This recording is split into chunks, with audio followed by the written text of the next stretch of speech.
dulu. Nama saya Mariana Belinda Abuk, NPM 22220102. Baik, yang pertama profil dan latar belakang Judith Butler. Judith Butler seorang filsuf, ahli teologi gender, dan aktivis, terkenal karena mengembangkan konsep performativitas gender. Teori ini berpendapat bahwa gender bukanlah esensi alami yang melekat secara lahir, melainkan sebuah konstruksi sosial yang tercipta dan dipertahankan melalui serangkaian tindakan dan pengulangan yang dilakukan secara berkelanjutan. Sebagai profesor terkemuka di University of California, Berkeley, karya Butler telah memberikan pengaruh signifikan terhadap studi feminis, teori queer, dan teori kritis. Judith Butler yang lahir di Cleveland, Ohio, Amerika Serikat pada 24 Februari 1996 adalah seorang filsuf dan ahli teori gender Amerika yang pandangannya telah memberikan dampak transformatif pada bidang-bidang seperti filsafat politik, etika, teori feminis, dan kritik sastra. Ditulis pada tahun 1990, Judith Butler telah menulis Gender Trouble, Feminisme, dan Subversion of Identity. Lahir di Cleveland, Ohio pada tahun 1996, Butler adalah seorang filsuf Amerika yang bersekolah di sekolah Yahudi hingga usia 18 tahun dan sangat menikmati untuk mempelajari asal-usul dan karakter konsep sehingga ia mengambil mata kuliah etika dan filsafat tambahan. Pada usia 16 tahun, ia menyatakan diri sebagai seorang lesbian. Butler memulai pendidikannya di Bennington College, sebuah institusi swasta di Vermont. Kemudian meraih gelar PhD di bidang filsafat di Universitas Yale, di mana ia menjadi tokoh penting dalam komunitas lesbian maupun politikus. Pada tahun 1984, ia meraih gelar doktor. Kini ia mengajar di Swiss dan di University of California, Berkeley. Yang kedua, kondisi historis atau sosial yang mempengaruhi pikiran Judith Butler. Yang pertama, teori feminisme gelombang kedua. Feminisme gelombang kedua adalah gerakan aktivis perempuan yang mulai marak pada tahun 1960-an. Fokus utama dari gelombang ini adalah melanjutkan perjuangan untuk hak-hak perempuan yang belum berhasil diwujudkan selama feminisme gelombang pertama, yang berlangsung sejak abad ke-19. Gelombang kedua feminisme lahir dari upaya gelombang pertama, tetapi memiliki fokus yang lebih luas.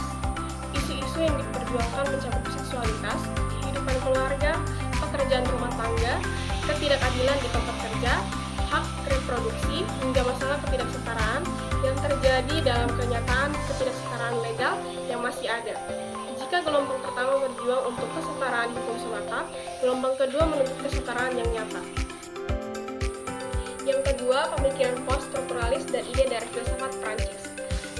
Post-strukturalisme adalah teori sosial terkini yang berkembang setelah strukturalisme Prancis, yang dikritik karena mengabaikan subjek dan salah memahami kaitan antara bahasa dan kekuasaan, berbeda dengan strukturalisme yang percaya pada makna yang mutlak dan struktur yang tetap. Post-strukturalisme berpendapat bahwa makna tidaklah pasti dan struktur tidaklah stabil, sehingga menolak pengaruh struktur. Secara umum, para teori post-strukturalisme yang dibahas dalam buku ini, yakni Derrida, Foucault, dan Bourdieu, berpegangan pada keyakinan dibahas dalam buku ini bahwa makna itu cair dan terus-menerus berubah. Makna dapat dipandang bukan sebagai sebuah kesimpulan absolut, melainkan sebagai proses berkelanjutan yang terus-menerus menciptakan arti baru. Yang ketiga, perkembangan teori seksualitas dan queer studies. Teori queer berfokus pada perhatian kritis terhadap norma-norma seksualitas dan gender. Secara spesifik, teori ini menelaah bagaimana masyarakat mendefinisikan dan menerapkan kontrol atas konsep heteroseksualitas, homoseksualitas, dan spektrum identitas gender serta seksual. Dalam lingkup studi gender dan seksualitas, teori queer bertujuan untuk menggugat dan mendefinisikan ulang apa yang selama ini diterima sebagai normal. Teori ini menawarkan cara pandang baru yang esensial dalam memahami identitas dan politik identitas. Berikut adalah ringkasan beberapa teks dan pemikir yang memiliki peran penting dalam memajukan perkembangan teori ini. Yang pertama, seksualitas sebagai konstruksi sosial. Pada tahun 1970-an, melalui karya seperti The History of Sexuality, tahun 1976, filsuf dan sejarawan Michel Foucault mulai mempertanyakan asumsi masyarakat yang memperlukan seksualitas sebagai kebenaran esensial daripada konstruksi sosial. Dalam kerangka teorinya, Foucault berpendapat bahwa identitas bukanlah sifat alami yang melekat. Sebaliknya, politik sering menggunakan hierarki hasrat sebagai sarana utama untuk penindasan. Yang kedua, hierarki perilaku seksual. Dalam esainya, Thinking Sex tahun 1984, J.L. Rubin menganalisis bagaimana masyarakat menciptakan hierarki dengan menempatkan beberapa perilaku seksual di atas yang lain. Rubin berargumen bahwa kerangka normatif ini pada akhirnya berfungsi sebagai landasan bagi menganalisis dan penindasan. Yang ketiga, seks dan gender sebagai kinerja. Melalui penerbitan Gender Trouble pada tahun 1990, Judith Butler menentang pandangan yang menganggap seks dan gender sebagai karakteristik alami. Ia sebaliknya menegaskan bahwa keduanya adalah aspek identitas yang diciptakan melalui kinerja. Yang keempat, bahasa, diskursus, dan konstruksi sosial. Judith Butler menghubungkan erat antara bahasa, diskursus, dan konstruksi sosial melalui teori performativitas gendernya. Dalam teori tersebut, ia berpendapat bahwa gender bukanlah sifat yang melekat secara alami, melainkan diciptakan melalui tindakan dan ujaran yang diulang-ulang dan dibentuk oleh masyarakat. Menurut teori ini, gender bukanlah esensi yang melekat, sebaliknya ia adalah sesuatu yang diciptakan melalui pengulangan perilaku yang sesuai dengan norma-norma sosial. Norma-norma ini diperlukan oleh diskursus kekuasaan, terutama dalam kerangka heteroseksualitas yang berujung pada menganalisasi individu yang tidak mematuhinya. Teori performativitas gender menjelaskan bahwa konsep tentang seks dan gender sebagai laki-laki atau perempuan adalah hasil dari wacana dan tindakan yang secara konsisten diulang-ulang oleh masyarakat. Kelima, interaksi antara biologi, budaya, dan politik identitas. Judith Butler secara kritis meninjau bagaimana biologi, budaya, dan politik identitas saling berinteraksi. Ia berargumen bahwa identitas gender bukanlah sifat biologis yang tak terhindarkan, melainkan dibangun secara sosial melalui norma-norma budaya yang diulang-ulang dan ditegakkan oleh kekuasaan politik. Ia berpendapat bahwa kategori biologis memiliki kecenderungan untuk membatasi dan mengecualikan. Yang keenam, gerakan LGBT dan perjuangan hak serta pengakuan. Fenomena LGBT atau singkatan dari lesbian, gay, biseksual, transgender, dan queer telah menjadi isu yang sangat diperdebatkan di kalangan masyarakat, baik secara nasional maupun internasional. Istilah ini sendiri berkaitan erat dengan isu dan identitas gender. Indonesia merupakan salah satu negara yang masih aktif memperdebatkan isu LGBT. Meskipun demikian, komunitas untuk mengakomodasi kepentingan kelompok gay telah terbentuk sejak tahun 1982. Yang ketiga, teori filsafat, sosial, politik, dan lain-lain yang membentuk pendapat Judith Butler. Berikut rangkuman dari beberapa teori utama, terutama dalam filsafat, teori sosial, dan politik yang mempengaruhi dan membentuk pandangan Judith Butler. Yang pertama, feminisme. Pemikiran Butler memiliki pengaruh kuat dan feminisme, terutama dari gelombang kedua dan ketiga. Ia mengkritik keras konsep tentang identitas perempuan yang dianggap esensial dan universal, sambil menekankan pentingnya menelaah bagaimana gender dibentuk melalui proses sosial dan budaya.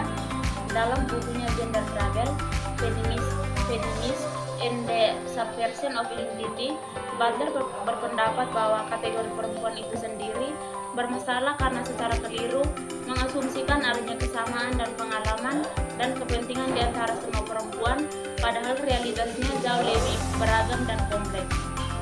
Yang kedua, poststrukturalisme dan dekonstruksi. Butler banyak menyerap gagasan dari pemikir poststrukturalis, terutama dari Derrida dan Fakur. Derrida menekankan bahwa dekonstruksi pasangan biner, misalnya laki-laki atau perempuan, sangat penting untuk mengungkap cara makna dibangun melalui hierarki dan oposisi. Sebagai sebuah metode, dekonstruksi bekerja dengan cara mengurai asumsi-asumsi fundamental dalam pemikiran. Hal ini dilakukan untuk menunjukkan bahwa konsep-konsep yang terlihat baku dan intern sebenarnya hanyalah hasil dari kebetulan dan proses histori yang panjang. Yang ketiga, teori performativitas. Butler mengembangkan teori performativitas gender yang berpendapat bahwa gender bukanlah identitas yang melekat secara intern pada diri seseorang. Sebaliknya, gender adalah sesuatu yang secara berkelanjutan diwujudkan melalui tindakan, bahasa, dan gaya yang terus diulang-ulang. Dengan kata lain, gender adalah akibat dari tindakan yang kita lakukan, bukan penyebab yang mendahuluinya. Teori ini mengambil inspirasi dari teori tindak tutur filsuf bahasa J.L. Austin yang berargumen bahwa bahasa tidak hanya berfungsi untuk mendeskripsikan realitas, tetapi juga memiliki daya untuk melakukan tindakan. Yang keempat, teori queer. Butler juga merupakan tokoh sentral dalam pengembangan teori queer.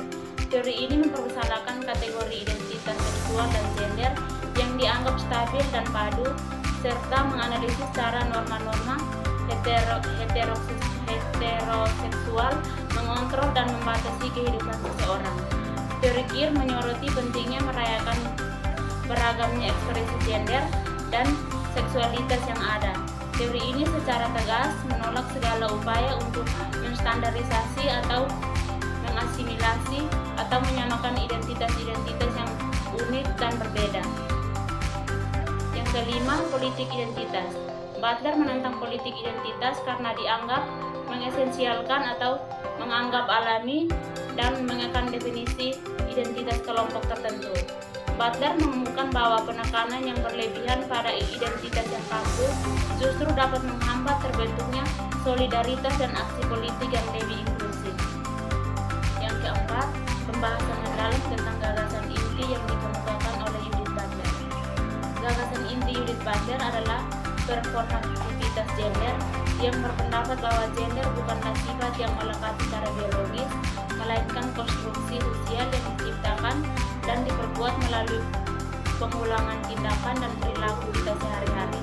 Butler berargumen bahwa gender tidak mendahului tindakan, sebaiknya ia diciptakan melalui pengulangan perilaku yang seringkali dilakukan tanpa disadari mengikuti norma-norma sosial yang berlaku. Teori performativitas gender diperkenalkan oleh filsuf feminis Judith Butler dalam bukunya yang terbit tahun 1990, Gender Trouble. Bagi Butler dan sejalan dengan teori queer, gender didefinisikan sebagai apa yang dilakukan seseorang, bukan sebagai esensi bawaan diri seseorang. Menurut Judith Butler, identitas gender harus dipahami sebagai bagian dari performativitas, serangkaian pertunjukan atau tindakan yang terus-menerus dilakukan seseorang yang pada akhirnya membentuk apa yang dianggap sebagai identitas asli. Butler berpendapat bahwa tidak ada kategori gender yang mampu menjelaskan jenis kelamin seseorang secara menyeluruh. Oleh karena itu, ketika seorang individu baik perempuan maupun laki-laki mengekspresikan diri dengan sikap gender yang berbeda seperti perempuan dan maskulinitas, laki-laki dengan feminitas atau perpaduan keduanya. Melalui kinerja yang mereka tunjukkan, ekspresi ini dianggap sah meskipun bukanlah sesuatu yang absolut. Identitas gender yang ditunjukkan oleh seorang dapat merubah seiring waktu bergantung pada performativitas atau petunjuk yang terus diwujudkan oleh individu tersebut di kemudian hari.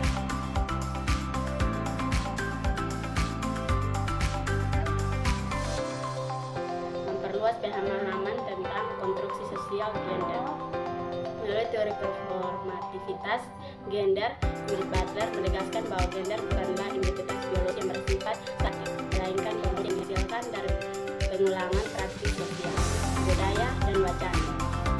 Manfaat utama teori ini adalah memperluas wawasan tentang bagaimana identitas gender dibentuk melalui peran dan perilaku yang dibangun oleh seseorang, mendorong kesetaraan dan inklusivitas sosial.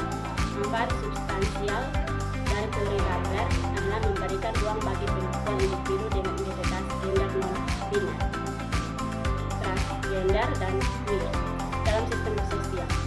Dengan menggugat norma heteronormatif, teori mendorong terbukanya wacana tentang kesetaraan dan pengakuan hak bagi semua identitas gender. Memberikan alat analisis kritis terhadap kekuasaan dan norma. Menurut Butler, praktis gender dianggap alami. Pada dasarnya merupakan produksi dan kekuatan sosial yang bekerja melalui bahasa dan norma-norma yang berlaku. Secara umum, teori ini bermanfaat sebagai alat deskripsi bagi para peneliti sosial, sosiologi, dan feminis. Memberdayakan gerakan feminisme dan LGBTQ.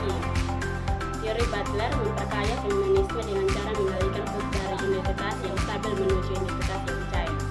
Hal ini sekaligus memperluas ranah perjuangan feminisme yang kini tidak hanya sebatas perempuan versus laki-laki, melainkan juga melawan norma-norma sosial membatasi ekspresi diri. Manfaatnya adalah terciptanya pendekatan baru dalam gerakan sosial yang jauh lebih inklusif terhadap berbagai macam identitas dari orientasi, meningkatkan kesadaran diri dan kebebasan ekspresi individu. Butler menyoroti bahwa individu tidak hanya menerima secara pasif struktur sosial, sebaliknya mereka memiliki kapasitas untuk memperjuangkan atau memainkan kembali norma-norma gender melalui perilaku sehari-hari mereka. Manfaatnya adalah meningkatkan kesadaran individu untuk menjalani hidup dengan lebih otentik, bebas, dan tekanan sosial yang memaksakan keseragaman gender. Yang keenam, dampak teorinya Butler terhadap perkembangan diskursus dan gerakan feminisme. Transformasi paradigma diskursus feminisme. Teori Butler khususnya konsep performativitas gender secara signifikan mengubah paradigma feminisme kontemporer. Dalam Gender Trouble, Butler menolak anggapan bahwa identitas gender bersifat esensial atau bawaan biologis, yang menyatakan bahwa gender adalah hasil dari serangkaian tindakan sosial yang diulang, bukan karakteristik yang melekat sejak lahir. Dampak dari teori ini adalah pergeseran paradigma dalam feminisme dari pendekatan esensialis ke pendekatan kontributif. Pendekatan baru ini menekankan bahwa pengalaman menjadi perempuan atau laki-laki adalah bentuk dari struktur sosial budaya dan bahasa. Dampak terhadap praktis dan gerakan feminisme. Pemikiran Butler memberikan dampak signifikan terhadap arah baru gerakan feminisme baik secara global maupun lokal.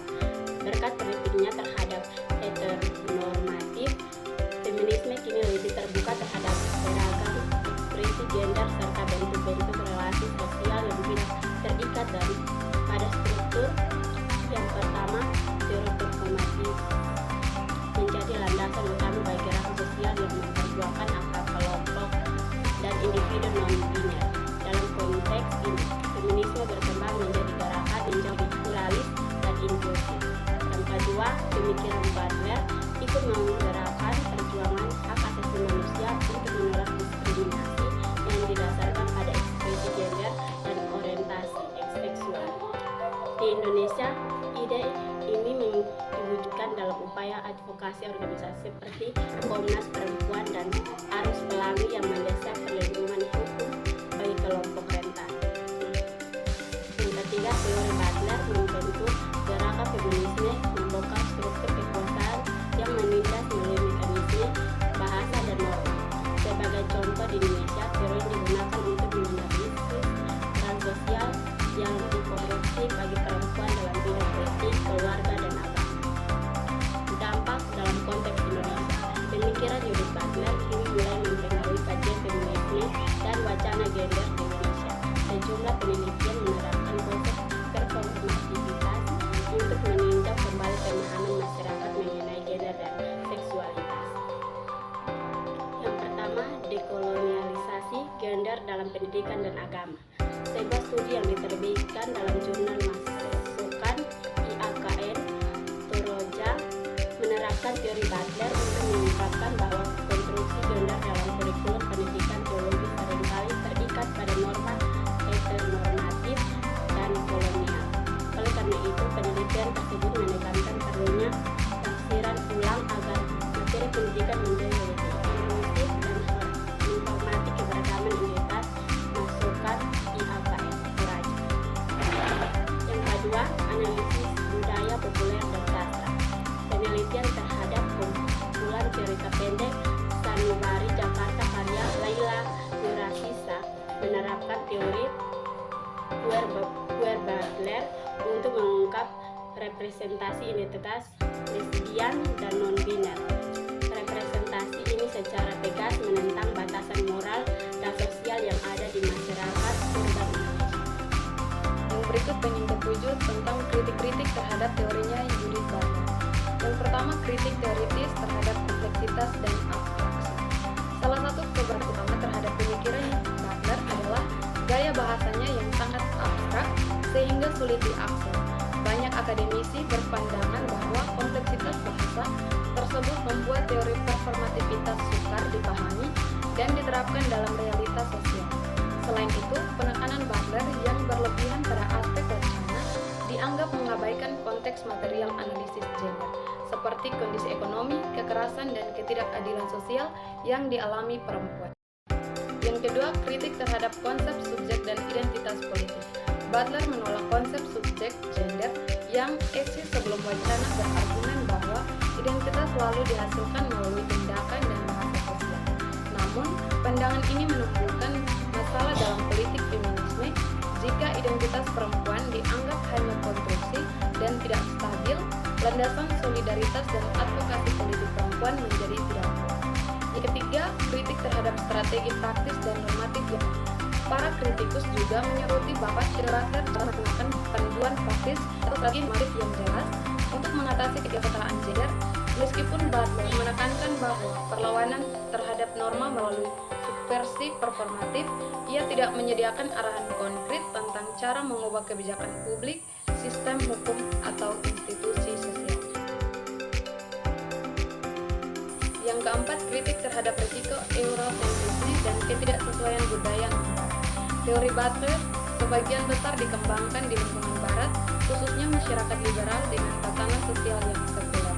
Konsekuensinya ketika diterapkan di konteks non-barat seperti Indonesia, teori ini menghadapi kendala karena perbedaan mendasar dalam nilai-nilai dan norma-norma budaya yang setempat. Yang berikut, kritik terhadap reduksi gerakan feminisme ke wacana akademik. Beberapa pihak mengkritik bahwa teori Butler terlalu fokus pada wacana akademik dan mengabaikan realitas gerakan feminis di tingkat lapangan, terutama di negara berkembang. Aktivis feminis akar rumput lebih membutuhkan strategi praktis untuk memerangi kemiskinan, kekerasan, dan ketidaksetaraan struktur daripada sekedar berpusat pada diskursus identitas. Yang terakhir, kritik dalam konteks penerapan di Indonesia. Penerapan teori Judith Butler di Indonesia masih terkendala oleh faktor agama, hukum, dan budaya.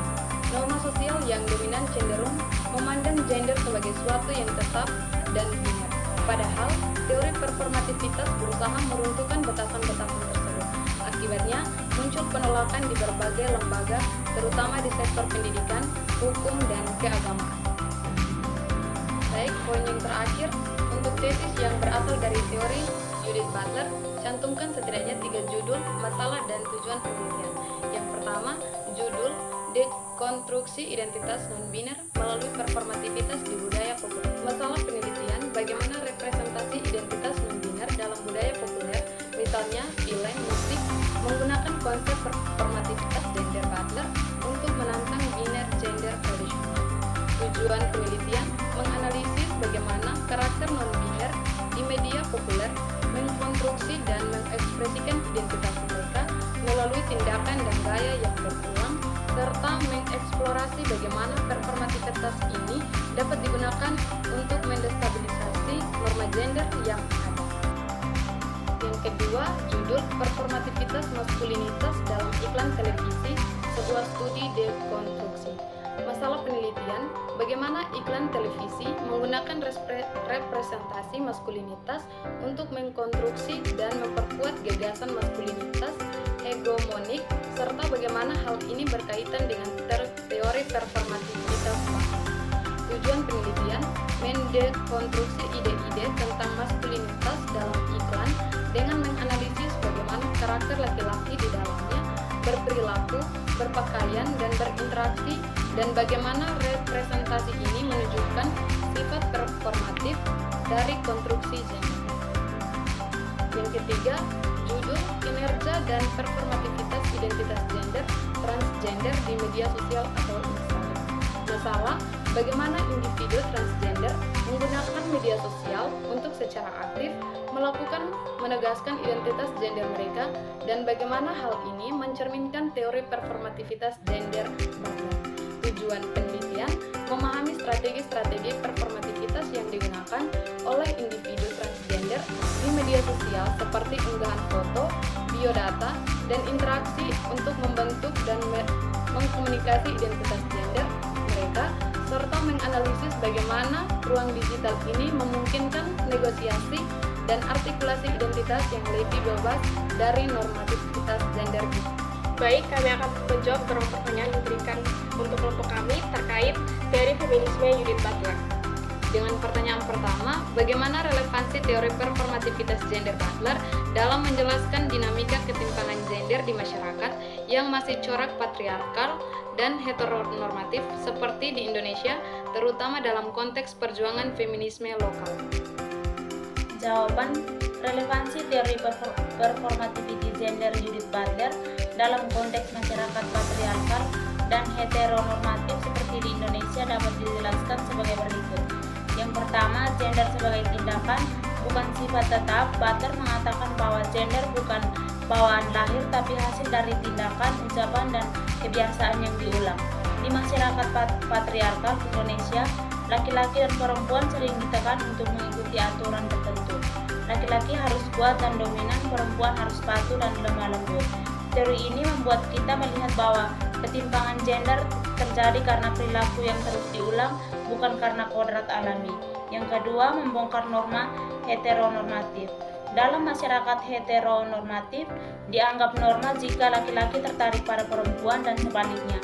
Butler menekankan bahwa identitas dan orientasi gender itu fleksibel, sehingga norma heteronormatif yang menekan orang lain bisa dipertanyakan dan kritik.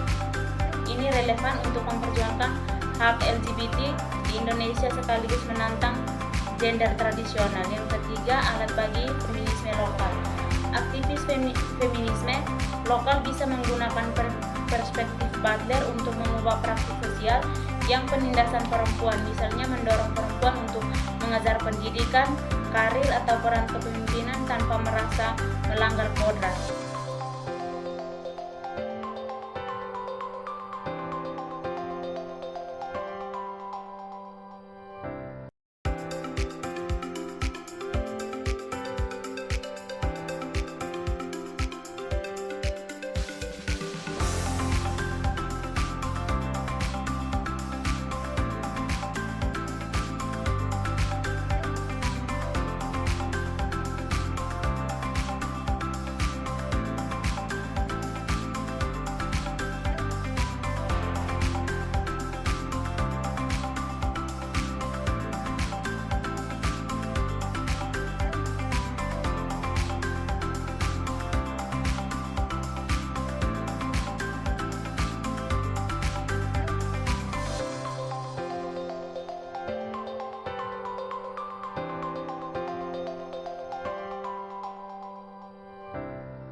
Baik, pertanyaan yang ketiga, bagaimana identitas Judith Butler sebagai bagian dari komunitas LGBT mempengaruhi konstruksi teorinya mengenai performativitas gender, dan dalam konteks apa hal tersebut memperluas horizon pemikiran feminisme kontemporer?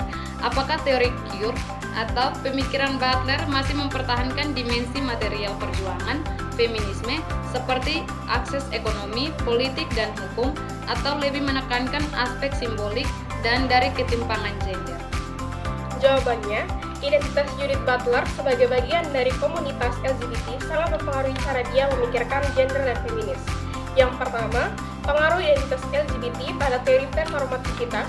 Karena Butler sendiri mengalami pengalaman hidup sebagai bagian dari komunitas LGBT, dia lebih peka terhadap ketatnya norma heteronormatif. Hal ini membentuk teorinya bahwa gender bukan sesuatu yang alami, tapi dibentuk oleh tindakan dan norma sosial yang berulang.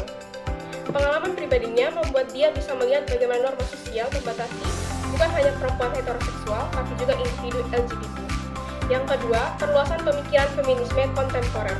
Pemikiran Butler membuat feminisme tidak lagi hanya fokus pada perempuan cisgender. Feminisme menjadi lebih inklusif, mempertanyakan semua norma gender dan heteronormativitas yang menindas berbagai kelompok. Dengan demikian, feminisme modern bisa mengakomodasi keberagaman identitas gender dan orientasi seksual. Yang ketiga, dimensi material versus simbolik. Teori queer Butler lebih menekankan aspek simbolik dan kultural dari ketimpangan gender.